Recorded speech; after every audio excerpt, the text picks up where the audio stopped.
ભાવનગર શિહોર તાલુકાના સણસરા ગામ નજીક આસપાસ સાવજની રંજાડ વધી છે. આજે વહેલી સવારે વાડીમાં બાંધેલું 2 વર્ષની વાછરડીનું સાવજે મારણ કર્યું છે.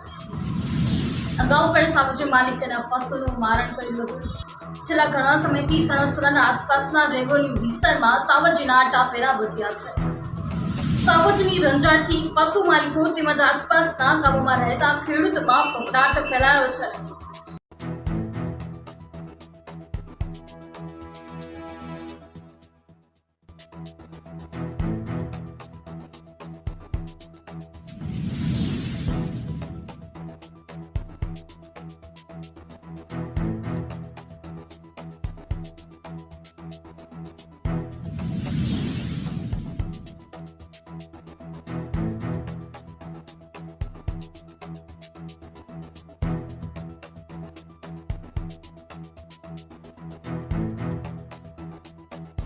કેમેરામેન ઘનશ્યામ ગોહિલ સાથે વિપુલ બલિયા, જી ન્યૂઝ, સણસરા.